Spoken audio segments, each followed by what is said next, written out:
Hello and welcome to Perfect Glamour Fashion. For today's tutorial, we're going to be trying to recreate this Kenny costumes dress. Actually, it is made with foam poly, okay? But I have this leftover Ankara and crepe that I want to use to recreate this style. So let's go.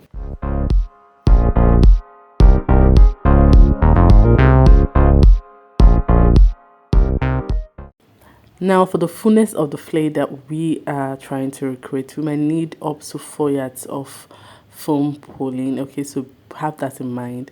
All right, we're going to be starting to with our basic bodice block. The first thing we did was to roll out our neck width and neck depth, and we're using 3 by 3 for the neck, okay, because we're going to be adding collar. Next, you divide your shoulder by 2 and mark and come down by 1 inch. Now we're going to be using this to form your shoulder slope. Okay, now what we're basically trying to do is our basic bodice block. Okay, now the next thing is to mark your armhole length, which is usually your bust divided by 6 plus 2 or plus 1.5, depending on how busty you are. Okay, now you're going to roll down that line and then divide your bust by 4 and mark. So that's what is that point that we're using to get our angle for our armhole. Okay, now on that line you're going to divide it by 2, and whatever you have you mark and come in at that point by 1 inch, sorry, by ½ inch. Okay, now I'm using this curved ruler to just connect the points. All right, so for the vertical measurements, I'm marking the nipple points for my sister that I'm making this dress for. Okay, so shout out to all the sisters. All right, so her bust point is 9, her half length is front half length is 16.5. Okay, so but her back half length is actually 15.5, so bear that in mind. So when you're taking your client's measurement, take both the front and the back half length, and then do well to rule out your vertical measurements like I've done here. Now I'm going to measure from my half length to my hip.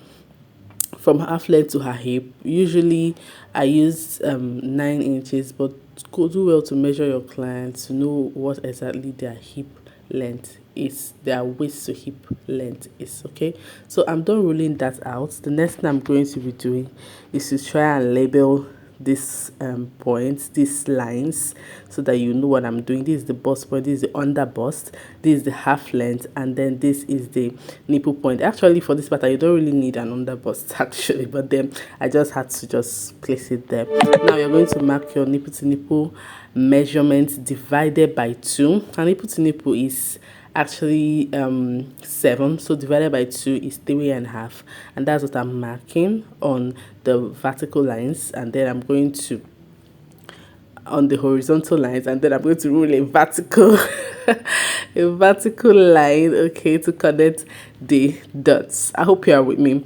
Now on the half length I'm going to mark ½ inch on both sides, and then I'm going to form my dart. Now while forming my dart, I usually come down by 1 inch. Okay, so do well to form your dart the way you do, but I feel like coming down by 1 inch gives room for the busts. Okay, so I come down by 1 inch and then I roll my line, and then from the waist down towards the hip I'm going to come down by 5 inches. Now this is going to serve as the dart leg. Okay, so you can also totally roll this thing straight all the way down to the hip line, but then I love to use 5 inches. It usually works perfectly all the time. All right, so next thing we're going to be doing now is to mark the horizontal measurement. We've already done our bust divided by 4, sorry, that's what we used to form our armhole. So now I'm doing my under bust divided by 4 plus that, my half length divided by 4 plus that, and my hip divided by 4 plus, okay, without that. Okay, so now mind you, I'm making sure that my measurements are accurate. Okay, so I'm making sure that my measurements are accurate. I don't know if this happens to anybody else, but sometimes when you rule something and it's not very accurate, somehow with your eyes you can just see that it's not accurate, and then you'll be forced to remeasure. Okay, that's what happened to me here. Now I'm marking my hip divided by 4, Okay, so there is no darts leg towards the hip, so we're not adding any darts. So the next thing we're going to be doing is to using our curved ruler connect the half length down to the hip. Okay, so with this we have actually done our basic bodice block. Now because this is going to be having a, now I'm going to be eliminating this bust darts when I'm cutting, so pay attention to when I'm cutting this dress. So it's simply whatever is the difference between your front half length and your back half length, that's what you use for your bust darts. I hope that's clear. Okay, so the next thing I did was to divide my shoulder by 2 and connect it to the bust. Now if there is any point that I lost you, that you didn't understand what I did, just go back and look. It's very detailed, so you'll be able to see what I did and then replicate it. I hope that's clear. All right, so in the center front I came in by ½ inch, okay, and I formed another dart because there's going to be this line in front also. Okay, so there's going to be this line in front. All right, now for the basque, I came off from the hip line by 2 inches and I came down from the half length at the side by 2 inches also, and then I used my curve ruler to connect. So come up from the hip in the center front by 2 inches, then go down by 2 inches from the half length in the side. I hope that's clear, right? Okay, now if you have any confusion, do well to ask questions in the comment section and I will answer, so that I'll clear whatever confusion you may have. So I went ahead to add ½ inch to this shoulder. This is just to avoid shortage when you are joining the pieces together. So I'm basically done with the front piece. This is piece A, this is piece B, so we're done. Now for the back. Okay, the first thing I'm going to be doing is mark my bust points. Now I'm using the same pattern paper for both the front and the back, so just follow me, okay? Because this dress is not very big, so yeah. Next, I'm marking the under bust measurement. Now the under bust measurement is 13 for her, and then I'm connecting the lines. Next, I'm going to mark the half length. Remember, the half length from the front and the back is not the same. Okay, so measure your client's half length so that you can get it accurately. For her, the difference between the half length for her front and the back is 1 inch. That's why it was 1 inch I used as her bust dart. I hope that's clear. Okay, so I've marked her ½ inch, and then I'm marking her waist to hip, which is 9 inches, and I'm marking that for her. So I'm also going to square up that line, and we're done with the vertical measurements for the back.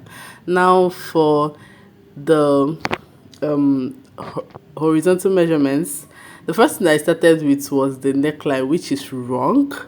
I'm supposed to first of all add my zip allowance once you are working with the back piece, except you're not going to be adding zip to the fabric or to the dress. Okay, so I've got to go back to correct myself. I'm adding the zip allowance.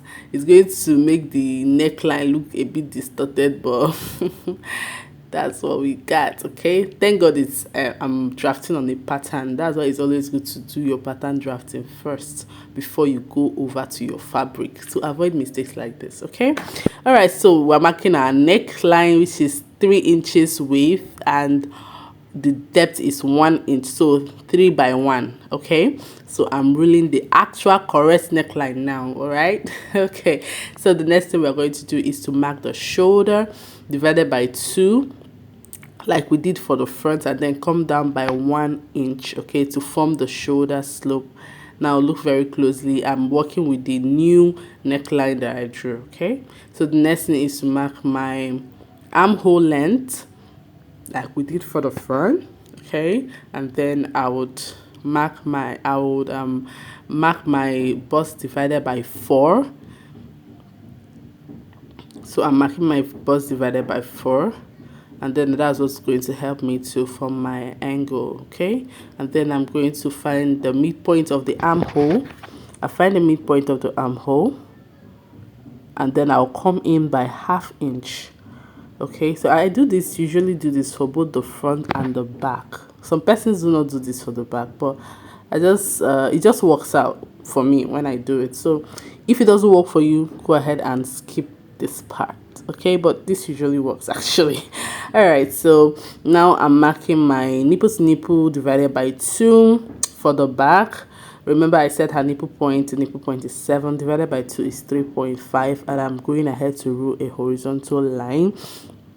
And then I'm going to okay, I forgot to label this from the beginning, and I'm just labeling it so that you can see the lines I'm using. So at the half length, I'm marking ½ inch on both sides, and I'll connect it all the way to the bust point. Now I'm not coming down by 1 inch because it's the back, okay? So mind you, it's the back, and I'll come down from the half length towards the hip by 5 inches, and then I'm going to, you know, connect the lines. Okay, now I'm also going to mark the half length divided by 4 plus the dart, under bust divided by 4 plus the dart intake. Okay, and then I'm using my curved ruler to cover out the lines. Now at this point my camera stopped working and I didn't know that. Okay, so what we did here is basically what we did for the front. Just go up from the hip by 2 inches and come down from the half length by 2 inches, and then go ahead and use your curved ruler. Okay, I hope that's clear. All right, so we'll also form the shoulder that the way we did for the front. Get the center point of the shoulder and connect it to the bust point, and we are done. Okay, we are almost done with the back. Now one more thing I like to do for the back is to take out ½ inch from the half length of the sewing allowance. So at that sewing allowance point, I come in by ½ inch. Okay, now if your material is not stretchy, do well to add back this ½ inch by the side. Okay, and then it just goes very well. Now the next thing I'm doing is to add my sewing allowance. I'm going to cut this out, but make sure to add your sewing allowance either in the pattern piece, in the pattern drafting, or in the fabric. Okay, so this is the this is the Ankara that I'm working with. Trust me, it's going to be better if you used the foam poly that was used in the inspiration video. So don't join me to use Ankara, okay? Or if you're using Ankara, do well to use a lot of Ankara. I used just 2 years to recreate this for my sis. Okay, now this is the part I was talking about. Cut out your bust that, and then sellotape it. Like sellotaping, when you sellotape it, it's the front is now going to be the same length with the back. So when you eliminate the 1 inch that you used to create the bust that, it's now going to be the same length with your back half length. I hope that makes sense. All right, so I use sellotape to sellotape it, and then I'm cutting this out on my fabric. Okay, so I didn't fast forward that part so that you see exactly what I did. I don't want you to miss on that part. Okay, so now we're done. Well, it's just majorly cutting, and now that I'm done cutting, this is the back. I hope you can see that this is the back. I'm done cutting. I left my allowance. Leave your joining allowance, please. Don't forget to do this. Leave your joining allowance. Okay, now this material is actually very, very stretchy, so don't forget to leave your allowance, especially if your material is not stretchy. I actually left my allowance for this material even though it's stretchy, but I took in more allowance than the allowance I left, so that to give room for the stretchiness. The next thing to do is to use your notches to piece the front together and the back together. Now you remember you have 4 pieces for the front, 1 piece, 2 pieces for the center front, and 2 pieces for the side front. Okay, remember that you opened it up in the center. All right, so I've gone ahead to piece my stuff together. As you can see, it's looking very good. Now how I achieved this line is that I shifted all the sewing allowance to one side, and then I top stitched. You shift your hands by 0.25 inch, and from the sew line you already have, and then you top stitch. That's it. Just you get these clean lines. They look very beautiful. Next thing I'm doing is join the side and join the shoulder, and then we'll be off to the next step.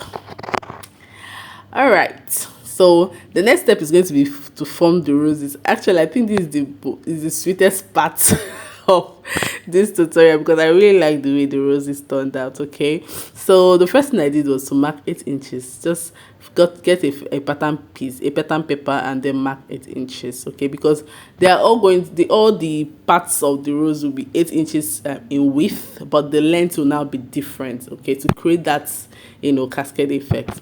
Now when I'm done ruling down my 8 inches, the first one is a square 8 by 8.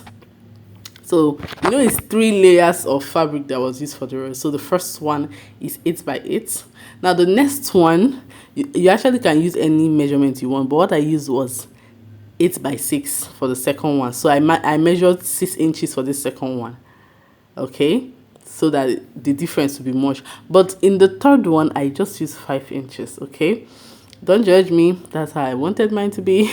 Okay, so you can totally use even numbers. You can do 8, 6, and 4, or whatever works, whatever suits you well. Okay, just that I felt that my own rows were not as big as the original ones, that the ones in the inspiration video. So you can go ahead and do 9, then 7, then you understand what I mean. Okay, so now I'm just reminding myself how I want to place this Ankara on black and then on Ankara. Okay, with Ankara strips. Okay, all right, so you can go ahead and do this however you want. Trust me, just get creative with this. All right, so the next thing I did was to cut out my Ankara pieces. Remember, my Ankara, I'll have to sew the Ankara round, because this Ankara is going to frill. But if it were foam poly, it's not going to frill, so you can easily just cut it and then go ahead and do your gathers. It won't frill, it will still look very neat and classic. But because it's Ankara, I had to cut 2 pieces of each, although one part was on fold, so I had to sew the other 3 parts to secure something really, really good looking. Okay, all right, so I did it for both the first one and then the third one, and each of the pieces you're going to be cutting 2 of each of the pieces of the different lengths. You're going to be cutting 2, so 1 for one side and 1 for the other side. I hope that makes sense. Okay, now that I'm done, now that I'm doing it, I just want to use this opportunity to welcome my OGs, the people that have been with me, growing this channel with me. I love you. I thank you for always supporting me. If you're new to this channel, if you're seeing me for the first time, thank you, welcome. Thank you for clicking on this video, and do well to subscribe. We post sewing tutorial every single week, okay, to make sure that you're on your way to becoming a fashion designer par excellence. Okay, all right, so this is me trying to form the the rope, the strand I used to tie So I'm trying to form my strands or rope, whatever you want to call it. All right, so I cut out 4 pieces of 4-inch wide fabric. The length is about 20 inches. I can't really remember what I used here, sincerely, but then they were like 10 inches, so I joined it in the middle. And then I used it to form the rope. Okay,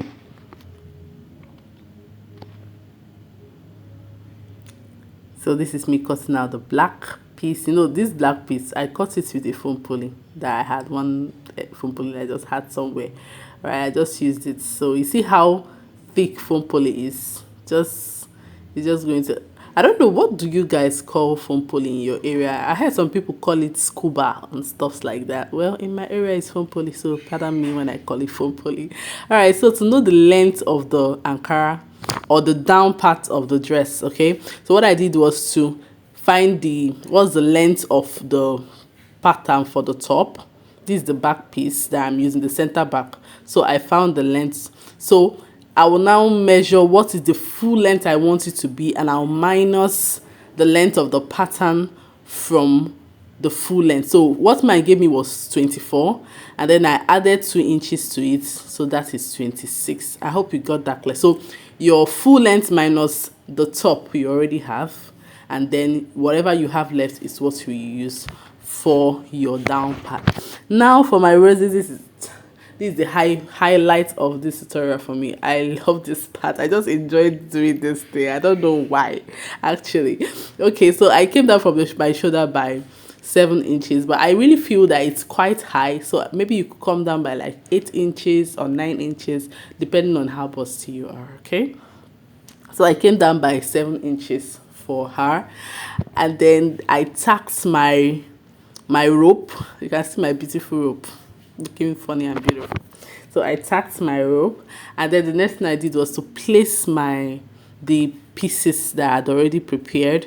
The first one is the Ankara, then the black, and then another Ankara. Okay, so this is me trying to check, how do I place this, how do I hold it to be very fine. Okay, so go ahead and just play with this. I just really enjoy doing this. Next thing, I found the midpoint, and then I used needle and thread to first of all gather, just run a loose stitch along the middle parts of the what is this now, the rose. Okay, and then when I'm done with my needle and thread work, and then pulled it together, oh my god, this was so satisfying, guys. Okay, all right, so I just put it together, and then I used the rope to, hold it firm, and like go round it just to make sure that it's firm, it doesn't fall off when my girl is flexing her dress. Okay, all right, so when I was done doing this, and I had to tack, I went ahead to tack the thread. I just tacked it just to close it up so that it doesn't lose when I remove the thread. So I tacked it somewhere, and then I cut the thread. So this is it. This is how I formed my rose. Isn't this like gorgeous? Like it's pretty. I think it's really beautiful.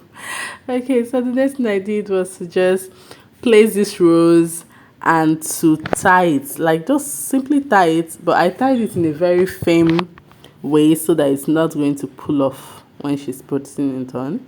All right, so just tie this guy, and then we are done. I did this for the both parts, and we're done. Okay, so the same method for each of the parts. Okay, so you see how cutesy that dress is already looking. All right, so the next thing I did was to find the midpoint of my neck. So when I found this is round neck. Okay, so I measured round the neck to find how many inches it is. This is like I held it at the back, and then I measured round, so this is half of the neck. I hope that made sense, right? So this is half of the neck. I'm going to be using it to cut out my that's collar, right? So the first thing what I did was to rule a start line. So the next thing is going to be to measure 4 inches from the folded part. Okay, so I'll measure 4 inches and just square up that line. This is very simple to do, actually. The next thing will be to place your shoulder measurement. Just place your shoulder measurements. Okay, so the shoulder measurement that I got was 8 inches. So you go ahead and place 8 inches plus half.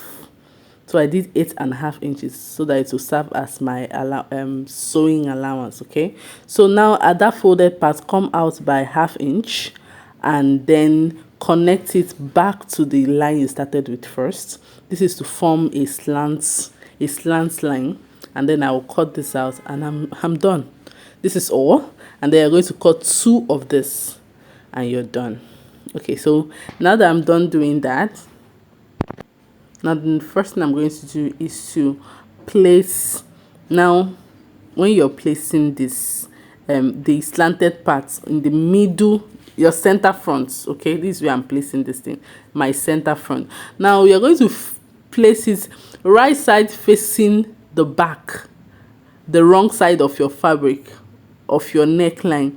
I went to place it to the right side of my fabric, and when I was done sewing it round, I had to lose it. Okay, so this is me. I just wanted to show you the mistake I made.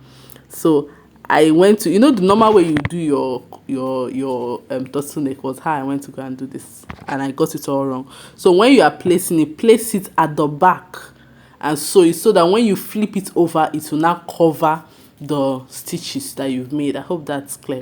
All right, so I've gone ahead to do that now. I place it at the back and ram my stitches, and then now that I'm done, it is now the right position that it should be. So the next thing we're going to be doing is to attach the pleats. Okay, so now, like I said, use your foam pulling, and even if you're using Ankara, use a lot of fabric.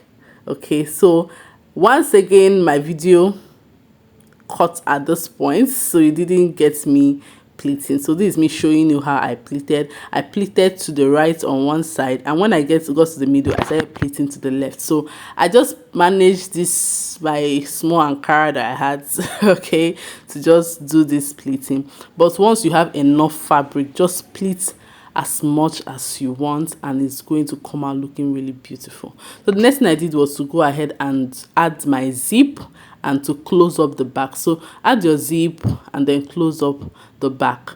Now we're almost done with this. The only thing I need to do now is to go and attach the bias for just close up the round sleeve with bias. Okay, this does not have any external sleeve attachment, so what you have, just close it up with a bias. If you feel it is not if it's too big, you can recut and then close up with a bias, and you are done.